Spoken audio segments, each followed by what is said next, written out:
Hi hello guys, welcome back to Aadya colourful. ನಾನು Suma. Friends, ಇವತ್ತಿನ ವಿಡಿಯೋದಲ್ಲಿ ಒಂದು ಈವ್ನಿಂಗ್ ಸ್ನ್ಯಾಕ್ಸ್ ರೆಸಿಪಿನ ಶೇರ್ ಮಾಡ್ತಾ ಇದ್ದೀನಿ. ಖಂಡಿತ ಅವಲಕ್ಕಿಯ ಈ ಒಂದು ಸ್ನ್ಯಾಕ್ಸನ್ನು ನೀವು ಒಂದ್ಸಲ ತಿಂದರೆ ಮತ್ತೆ ಮತ್ತೆ ತಿಂತಾನೆ ಇರ್ತೀರ. ಅಷ್ಟು ಟೇಸ್ಟಿಯಾಗಿರುತ್ತೆ, ಅಷ್ಟು ಗರಿ ಗರಿಯಾಗಿರೋವಂಥ ಒಂದು ಇನ್ಸ್ಟೆಂಟ್ ಸ್ನ್ಯಾಕ್ಸ್ ರೆಸಿಪಿನ ಶೇರ್ ಮಾಡ್ತಾ ಇದ್ದೀನಿ. ಸೊ ಈ ಸ್ನ್ಯಾಕ್ಸ್ ಮಾಡೋದಕ್ಕೆ ಮೊದಲನೇದಾಗಿ ಒಂದು ಬೌಲಿಗೆ 1 ಕಪ್ ಆಗುವಷ್ಟು ನಾನು ಅವಲಕ್ಕಿನ ಹಾಕ್ಕೊಂಡಿದ್ದೀನಿ. ಗಟ್ಟಿ ಅವಲಕ್ಕಿ ತೊಗೊಂಡಿದ್ದೀನಿ. ಇಲ್ಲಿ ಅವಲಕ್ಕಿಗೆ ಸ್ವಲ್ಪ ನೀರನ್ನು ಹಾಕಿ ಇದನ್ನು ಒಂದು 2 ಸಲ ಚೆನ್ನಾಗಿ ವಾಶ್ ಮಾಡ್ಕೊಳ್ಳೋಣ. ಫ್ರೆಂಡ್ಸ್, ನೀವು ಯಾರಾದರೂ ಫಸ್ಟ್ ಟೈಮ್ ನನ್ನ ಚಾನಲ್ಗೆ ವಿಸಿಟ್ ಮಾಡಿದರೆ ಪ್ಲೀಸ್ ನನ್ನ ಚಾನಲ್ನ ಸಬ್ಸ್ಕ್ರೈಬ್ ಮಾಡ್ಕೊಳ್ಳಿ, ಹಾಗೆ ಲೈಕ್ ಮಾಡಿ ಮತ್ತು ಶೇರ್ ಮಾಡಿ ಫ್ರೆಂಡ್ಸ್. ಓಕೆ, ಈಗ ನಾನು 1-2 ಸಲ ವಾಶ್ ಮಾಡಿದ ನಂತರ ಇದಕ್ಕೆ ಒಂದು ಅರ್ಧ ಕಪ್ ಆಗೋಷ್ಟು ನೀರನ್ನು ಹಾಕಿ ಅವಲಕ್ಕಿನ ನೆನೆಯೋದಕ್ಕೆ ಬಿಟ್ಬಿಡೋಣ. ಓಕೆ, ಇದನ್ನು ಒಂದು ಪ್ಲೇಟ್ ಮುಚ್ಚಿ ನಾನು ಇದನ್ನು ಒಂದು 5 ನಿಮಿಷ ನೆನೆಯೋದಕ್ಕೆ ಬಿಡ್ತಾ ಇದ್ದೀನಿ. 5 ನಿಮಿಷ ಆದ ನಂತರ ನಿಮಗೆ ಇದನ್ನು ತೋರಿಸ್ತಾ ಇದ್ದೀನಿ. ಅವಲಕ್ಕಿ ಚೆನ್ನಾಗಿ ನೆಂದಿದೆ, ಹಾಗೆ ನೀರಿದ್ದಿದ್ದೆಲ್ಲ ಕೂಡ ಹೀರ್ಕೊಂಡಿದೆ. ಅವಲಕ್ಕಿ ತುಂಬಾ ಉಬ್ಬಿ ಬಂದಿದೆ ಅಲ್ಲ.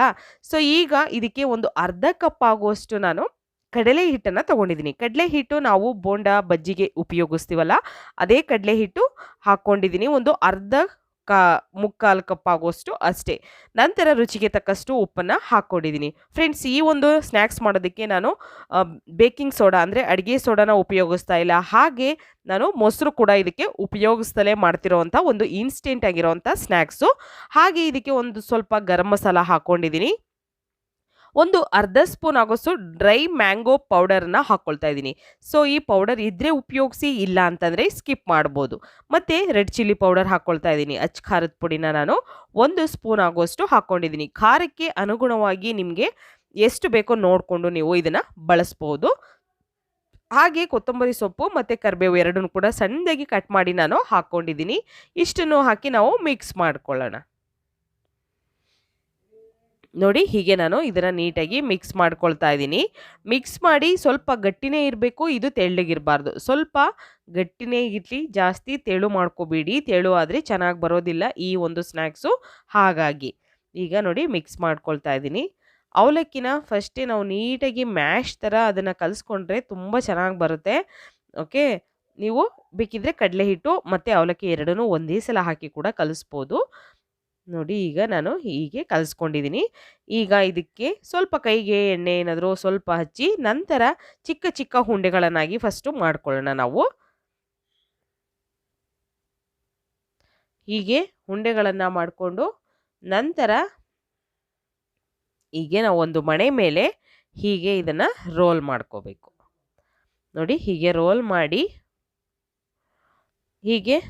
ರೋಲ್ ಮಾಡಿ ನಾವು ಇದನ್ನು ನಿಮಗೆ ಎಷ್ಟು ಇದು ಉದ್ದ ಬೇಕಾಗುತ್ತೆ ಹಾಗೆ ಎಷ್ಟು ದಪ್ಪ ನೋಡಿಕೊಂಡು ನೀವು ಇದನ್ನು ಸ್ನ್ಯಾಕ್ಸನ್ನು ತಯಾರಿಸ್ಬೋದು. ಹೀಗೆ ಮಾಡಬೇಕು ಅಂತ ಏನಿಲ್ಲ, ನೀವು ಬೇಕು ಅಂದರೆ ಕೋಡ್ಬಳೆ ಥರ ರೌಂಡ್ ಕೂಡ ಮಾಡ್ಕೋಬೋದು.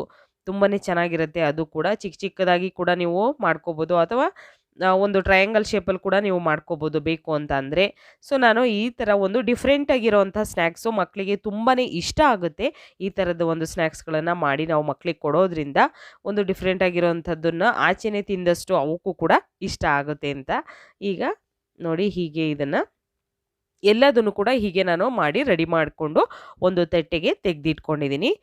ಕೆಲವರೆಲ್ಲ ನನಗೆ ಸೋಡಾ ಉಪಯೋಗಿಸ್ತಲೇ ಮಾಡುವಂಥ ಸ್ನ್ಯಾಕ್ಸ್ ಅಥವಾ ಬ್ರೇಕ್ಫಾಸ್ಟನ್ನು ತಿಳಿಸಿ ಅಂತ ಹೇಳಿದರು.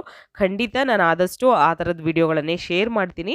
ಸೊ ನೋಡಿ, ನಿಮಗೆ ಇಷ್ಟ ಆದರೆ ಚಾನಲ್ನ ಸಬ್ಸ್ಕ್ರೈಬ್ ಮಾಡ್ಕೊಳ್ಳಿ ಫ್ರೆಂಡ್ಸ್. ಈಗ ಹೀಗೆ ತಯಾರಿಸಿರೋವಂಥ ಒಂದು ಸ್ನ್ಯಾಕ್ಸನ್ನು ತಟ್ಟೆಗೆ ಇಟ್ಟಿದ್ದೀನಿ. ಕಾಯೋದಕ್ಕೆ ಎಣ್ಣೆ ಕೂಡ ನಾನು ಇಟ್ಟಿದ್ದೆ. ಸೊ ಸ್ವಲ್ಪ ಮೀಡಿಯಮಾಗಿ ಎಣ್ಣೆ ಕಾದಿದ್ದಾಗ ಈ ಸ್ನ್ಯಾಕ್ಸನ್ನು ಎಣ್ಣೆಯಲ್ಲಿ ಕರಿಬೇಕಾಗುತ್ತೆ. ಓಕೆ, ಇವಾಗ ನಾವು ಈ ಸ್ಟಿಕ್ಕನ್ನು ಮಾಡ್ಕೊಂಡಿದ್ದೀವಲ್ಲ, ಅವನ್ನ ಈಗ ಎಣ್ಣೆಯಲ್ಲಿ ಒಂದೊಂದಾಗಿ ಸ್ವಲ್ಪ ದೂರ ಹಾಕ್ಕೊಳ್ಳೋಣ. ಹತ್ತತ್ರ ಅಂದರೆ ಹಸಿರಿ ಇದ್ದಾಗ ಅಂಟ್ಕೊಳ್ಳುತ್ತೆ. ಸೊ ಹಾಗಾಗಿ ಸ್ವಲ್ಪ ದೂರ ನಾನು ಹಾಕ್ಕೊಳ್ತಾ ಇದ್ದೀನಿ. ಹೀಗೆ ತುಂಬಾ ಕ್ರಿಸ್ಪಿಯಾಗಿ ಬರುತ್ತೆ.